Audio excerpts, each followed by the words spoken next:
Folks, I typically think of what I'm about to say to open up these videos about 6 seconds before I start the record, and my mind is going about 14 different directions on this one. Is this the prodigal son has come home? We're welcoming him with open arms.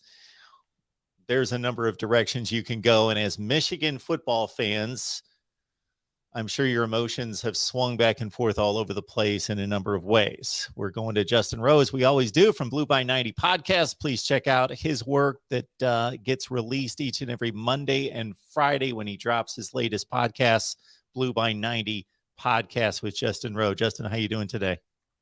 Doing well.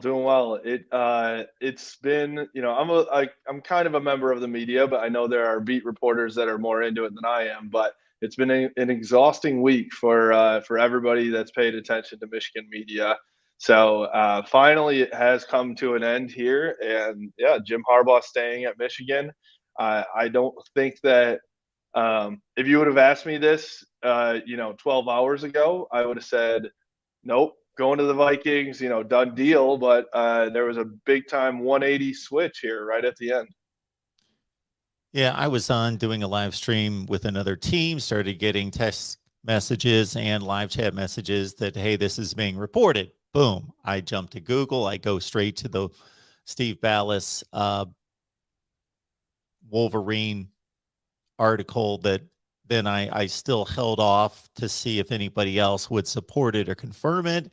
I think NBC Sports jumped in and Yahoo jumped in. Of course, they cited the original article, Right. but after it gained momentum and a number of reputable sites were reporting, hey, this is a done deal. This is basically him going to Minneapolis to seal the deal. Then I went ahead with it in regards to, I'm not the one reporting the news, but certainly we are here to analyze and react and discuss with everyone. So I think everybody was on that boat, similar to what we saw about a week ago with Tom Brady, where it wasn't confirmed, didn't come from him, but what turned out to be the truth was that those initial reports were true. So even though they weren't directly from him, whoever had their sources, and that was a number of people at ESPN, NFL Network, etc., had their sources lined up and they pulled through, and that's what turned out to be the case. We're not holding any judgment on the reports themselves, because sometimes you can get fooled in the industry. There's no question about that. So we know that Jim Harbaugh went to Minneapolis on Wednesday. There was just some confusion, or not necessarily confusion, just the unknown factor of whether that was for an interview or that all the interview portion was over and he was actually going to close the deal. Yeah, and I think, there were different reports out there. A lot was coming out, from Ballas saying this is done. They're basically doing a meet and greet, sign the papers, and all that type of stuff. But then things started coming out a little bit later yesterday, saying, the Vikings have some reservations about Jim Harbaugh. They're not sure if he is, fully committed to the Vikings. They were concerned about his exit from the San Francisco 49ers years ago and all those things. So those started coming about. And then all of a sudden, the bomb drops that Jim Harbaugh has withdrawn his name from the considerations for the Vikings job.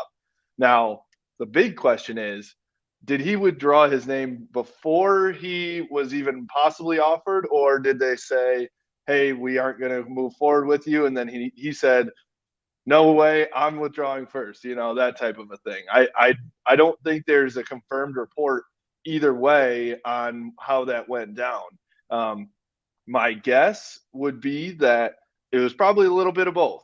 They had their reservations. Jim said, all right, if you guys aren't all in on me, I'm not going to be all in on you. I really have a good thing going here at Michigan too. So it's, obviously a great fallback plan, but it's hard for me, as from a Michigan fan's perspective, to think that Jim Harbaugh just said, you know what, no, thank you. I am fully in on Michigan after everything he's done for the past, couple weeks. And there's considerations for the Dolphins and the Raiders. He obviously had NFL interest. That's, there's no question about that.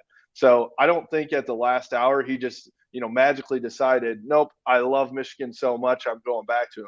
I think something happened there where it was, they weren't on the same page, or the Vikings weren't fully in on him. And with this specific opening, getting past the Dolphins and Raiders and whatever happened there, but with this specific opening, Jim Harbaugh has to be smart enough to understand what the optics are of him traveling on National Signing Day. And we know logistically it meant little to the class. It was sewn up, excluding one particular commit. We could get to that in a minute. But in regards to, the productivity of the work, there's little effect. But optics are everything at that level, with the spotlight that's placed on him. And then it just doesn't look good. So you figure if he's making that trip, he's pretty confident this is a done deal. Yeah, that was basically the assumption by a lot of people. By even some of the players thought that. I spoke with some of the players and they were like, "Hey, we don't know what's going on. Nobody's told us anything." Then the Ballas report comes out. They were posting that stuff on Instagram and Twitter saying, "Man, this sucks that we're losing him," that type of a thing. So they were just as in the dark as anybody. And so I think everyone assumed, if you're going to make that trip, and specifically on National Signing Day, which again, it's, nothing compared to what it used to be, right? Because of the early signing period. But when you're making those trips, you think that, okay, then he's probably making that move, right? But I think that honestly, Jim Harbaugh wasn't really sure what was going to go down that day. I think he probably thought, "I'm making this trip, probably going to make this decision to move to the Vikings." And I think there were conversations that were had when he was there that something went down. I don't know if it was Jim Harbaugh saying, "I have second guesses," or if it was the Vikings, or probably both. But something happened where it didn't work out. I think like he thought was going to that day. I also think there was probably some conversations the day prior where they had the Vikings apparently had a 9-hour interview with their D coordinator for that job. Which I don't know who you interview for 9 hours and then say, then, right after, "Oh yeah, we're bringing in Jim Harbaugh. It's a done deal." So they still were obviously in talks and contract negotiations, or whatever, in the decision-making process, the Vikings were. It definitely wasn't a formality that Jim Harbaugh was going there. Got Justin Rowe on the line, as we always do, talking Michigan football. He releases 2 podcasts per week, Monday and Friday, Blue by 90 podcast. So you can track him right there on Twitter at Justin Rowe 92. All right. So you basically, and the emotions swing in between these two extremes, of course, depending on the person, but you've got basically your camp of Jim's our guy. It's business. We understand you're going to look at options, and the NFL is attractive. He's been successful there before. And I think he's in the unique position where you've got a successful college coach who's already been successful to, again, for anyone who wants to check the record, who forgets, go back, look at his San Francisco stay, highly successful at the NFL level, but he's got unfinished business, as we've discussed, both at Michigan and at the NFL level. So you've got your folks that are taking a reasonable, and I don't want to say that's the right approach, but that more measured approach of, okay, he's still our coach. We're glad. And he's put us in a good place, and we're coming off a great season. Let's continue on. Let's forget what's happened. And he's pledged his allegiance to Michigan. Then we swing it to the other end of the spectrum. We get people that are like, "Are you kidding me? He obviously wanted to be in the NFL. And when it didn't work out, he's back in our lap. And it took him 35 days to figure this out.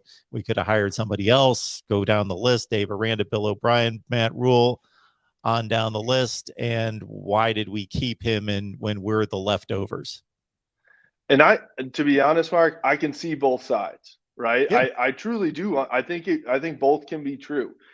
You can be excited that Jim Harbaugh's back with Michigan, because I'll say this: the way that I was putting it with some guys last night, it's the best case scenario for Michigan for the near future, right? It is. You have consistency, you're rolling, you've got the offense back, those types of things. But you can still be frustrated with how it all panned out, the fact that you do feel like a plan B a little bit to him.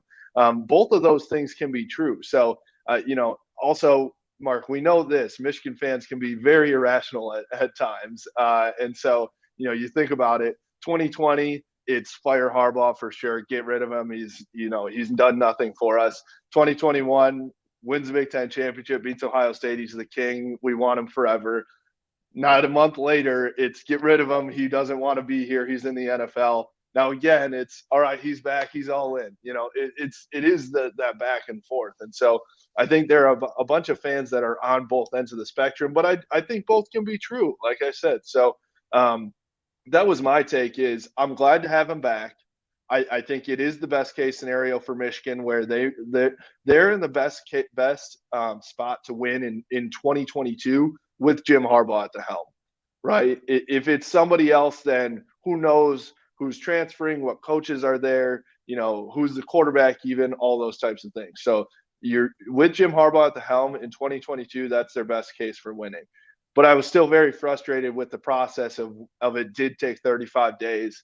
He did have interest. It did feel like a plan B a little bit. And it is possible. We don't like to think of it this way, especially if you're a Michigan fan.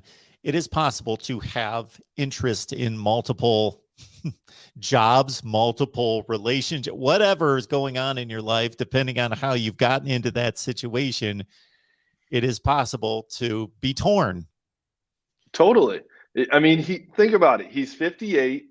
This is probably his last chance to make a move like that. I don't want to never say never, right? But I think that, he's probably thinking, I didn't win that Super Bowl. I lost to my brother in the Super Bowl. I'm sure that nags at him. We all know the Harbaughs. They're super ultra competitive, right? So I think that he's probably still thinking, I would love to have a Super Bowl win in my career. The Vikings is not a bad job. And honestly, none of those jobs that he was being considered for are bad jobs. You've got decent quarterbacks at all three of them. It's not a full rebuild. He has great relationships with the owners and GMs of all of them. So I think it's okay for him to explore those options. And the thing is that, like you just said, it's possible for him to be curious about those, still have interest in those jobs, and still love what he does here at Michigan and love the university as well. It doesn't have to be if he wants to go to the NFL, he's thinking screw Michigan, right? So I think that it's just one of those things. This happens all the time, right? With coaches out there where they explore their other opportunities. And think about Lincoln Riley. That was a bad situation for Oklahoma, right? I think that would have been a similar situation for Michigan, where you feel like you have so much momentum. You finally got over the hump. If Jim Harbaugh were to have left, it was like, you really left us in the dust, even though Jim Harbaugh has this program in a better spot than it's been in 15 years, right? We've got a lot of people watching us. I know it from getting the feedback, who are Michigan fans or college football fans, don't care about the NFL. Obviously, you're going to know something about the NFL. It's almost impossible not to, that think, why would he leave one of the best college football programs, go to somewhere if his goal is the unfinished business of winning a Super Bowl? You're not going to do that at Miami, Minnesota, or with the Raiders, because they're decent teams, marginal okay teams, but okay, this is not college football. This is not you taking over a mid-level Big Ten program, Minnesota, and trying to win a national championship. There is so much change in the NFL. The Cincinnati Bengals were a 4-win team a year ago. Right. The number of NFL playoff teams that change from year to year is almost 50%. It's almost half turnover. You can turn around a franchise and win within a couple of years in the NFL. And to Justin's point, these rosters are in good shape. The quarterback situation in decent shape. So he could go to one of those spots and win. Yeah, absolutely. I think that was, when he was looking, when we're, over the past few weeks or months, whatever you want to call it, that was what all the reports were. Jim Harbaugh wants to go somewhere where he has a good roster situation, has a good QB, and then also has a good relationship with the GM and ownership, where he would not have full reign, but would be able to do what he wants to do with it. So that's what he was looking for. Now, the other question is, okay, he makes this decision to come back. What were the stipulations? There was so many reports of new NIL programs at Michigan, a new contract, all these things. Now, what's going to come out here in the next, I don't know, week or two or something is what were those things? Did it all happen? Or did he have to just go back to his old contract because he didn't have any other offers out there? All those things are still on the table, I think. So it's going to be really interesting what we hear about what actually is happening at Michigan. Is Ward Manuel the athletic director? Is he all in? He sounded like from the remarks yesterday that he was ecstatic, is what was said about Jim Harbaugh returning. And also the really curious thing that was said was Jim Harbaugh told Ward Manuel, "You have me until you don't want me anymore," right? Or something along those lines. It was he's here for the long haul. That is reassuring, I think, to a lot of people out there, because my concern was Jim Harbaugh decides to come back to Michigan this year. Is he going to do the same damn thing next year when another 10, 15 NFL jobs open and all of a sudden we're looking? So I like that reassurance. Is it just coach speak? Maybe, but I think that is a good thing for Michigan fans to hear. Who reported that, and what was the source of that? I heard the same comment, but I didn't know where it originated, other than Jim Harbaugh's mouth, obviously. But in regards to, was this recorded? Where did this statement come from? So I believe it came from Schefter. Let me go back into his tweets real quick. Because again, it's all over the place. So I came across it as well. I just didn't know. Yeah. He said, so Schefter said, Jim Harbaugh told Ward Manuel that this would not be a reoccurring issue and he would stay at Michigan as long as it wants him, per sources. So that's straight from Schefter's Twitter, which we all know Schefter's Twitter is usually, 100% correct. So what that, again, I think the question is more, do you believe him in saying that? Or is that just I want Michigan fans to be back on board with me. So I'm going to tell them that I love Michigan. I'm here forever. Well, hopefully he's being forthright and honest and all those things. Regardless, I think he needed to make that statement. So we just finished an Ohio State live stream. You can imagine the fascination in talking about this. They didn't care to talk about Ohio State football.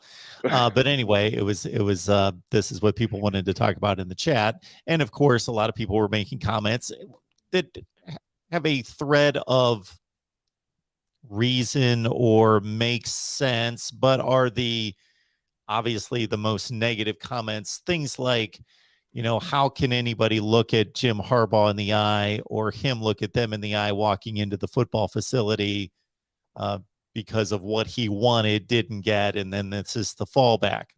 That might be a little extreme, but I do, to that point, think that it was important for him to say, you do have me. I'm here. I'm all in. And to make the statement that he apparently did. Yeah, I think so too. And I'm betting that there will be some meetings here, in the next coming days or maybe even today where he explains, I think it's important for him to go in there to that team and explain, hey, you guys all have aspirations of being in the NFL one day too, right? I have aspirations as well, that there's, that Super Bowl win is still on my bucket list type of thing. And I think if he's honest to these kids, they'll understand for the most part. What I heard from some players last night was after they heard the decision, they were pumped. They were very excited. So there may be a few ruffled feathers about being in the dark like we talked about, but I think that'll smooth over pretty quickly and they'll get back to work. My guess is that's more the fans, and Ohio State wants to believe probably that this is all, they're all going to be pissed off at each other and all that stuff. And I don't think it's like super far fetched, right? I would understand if some guys were a little peeved at it, but I think for the most part, they're all in. They're happy to have him back for that continuity and, to be able to go out and defend a title here. They brought in a top 10 class. I made the comment a number of times. I think I was processing this the right way, that it was a good thing that they had the class all tied down and locked in because everybody was signed, excluding one commit was all signed. So aside from the transfer portal and those kind of decisions being made later, that Jim Harbaugh was going through his inquiries with the NFL while his signing class was locked in. There was one commit from California, Cavante Henry, who was a hard commit, didn't sign, actually went to Oklahoma and signed, but that seems to be the only casualty of sorts. Yeah, which is honestly a bit surprising to me. I know, when you're signed, obviously you're locked in right there, right? But with the uncertainty that happened over the past month, I am surprised that there wasn't more, at least rumors of a lot of guys, moving or talking about it. I know Will Johnson, the 5-star corner that's coming in next year, did come out and say, I believe yesterday before all the news, he had said that if Jim Harbaugh is not the coach, he wasn't sure what he would do. So I think that, if Jim Harbaugh didn't say he came back, then there would have been, the dominoes all would have started to fall, I'm sure. But I think that now that, he has confirmed that he's coming back, most of these guys are all in on it and they're okay. I think that it sounded like he may have left some of these guys in, maybe not in the complete dark, but there were some questions around it. But he did address it with a lot of these recruits. He was honest and said, "Yep, I am exploring these opportunities, but I'll let you know what's going on." Right. So I don't think they were, completely blindsided by the fact that he was at least interviewing. All right, folks. At all college campuses across the country. So Michigan's hitting the weights and working out as I believe, I'm guessing school enrollment. Yeah, we're already in the first week of February. So that was a week or two ago. So everybody's in class and going through winter workouts. And we're roughly 5 to 6 weeks away from spring practice. I would think that usually starts mid-March. So we will take it from there. Yeah, it's going to be a fun one for Michigan fans, I think. Obviously you have, like I talked about, all this momentum coming back. The one thing I did want to talk about though, Mark, is all this stuff about Jim Harbaugh. There's, now he comes back. It's this whole thing, right? What happens if Michigan does not have a fantastic season? Then Jim Harbaugh is really getting ripped, right? I have to think that it's this whole thing of, oh, you put on this whole show. This was this big deal for you to come back, only to go 9-3, right? Yeah, I'm right there with you that I think the schedule is such that it's going to be impossible for them not to have a reasonably good record. But yeah, if it from a record standpoint is okay, let's say 9-3, but they're clearly not continuing the success that they had last year. They lose to anybody significant on the schedule and they go 9-3 and it's a step back. Yeah, but I guess when you really look at it and think about it, at a place like Michigan and the other schools we could name on 1 to 2 hands, that's kind of the year-to-year pressure in a sense. But yeah, there's going to be a question if the wins are going to solve everything. Right. The wins, if they duplicate what they did this past year and they win the Big Ten championship, let's just call that the bar. We won't go through a bunch of college playoff scenarios. Just the Bars win the Big Ten championship, let's say, and they accomplish that again, then this is long in the rearview mirror. This is forgotten. Oh yeah. Oh, totally, totally. And honestly, I think even let's say Michigan goes 10-1 into Columbus and loses in a solid game at least. They don't get their ass handed to them. I still think most people are going to be like, all right, this team, this program is in a position that they're going to be contending for championships year in and year out. I think the only problem you're going to run into is if they do go 9-3 and get, butt kicked by a few of those teams and they're not in it by the last week of the year, that's when people are going to be like, oh, all this for nothing, type of deal. Yep. And so we've got a good 7 months to ponder that and then see it play out. Way too long. We'll be here all off season for sure. But man, we did just get a huge winter storm here in Ann Arbor, so it does not feel like football season. It feels like the end of football season, but it doesn't feel like we're quite to spring practice or summer camps yet. Yeah, many of us have been in a deep freeze for quite some time, and can't wait for that to be over. So hopefully sooner rather than later.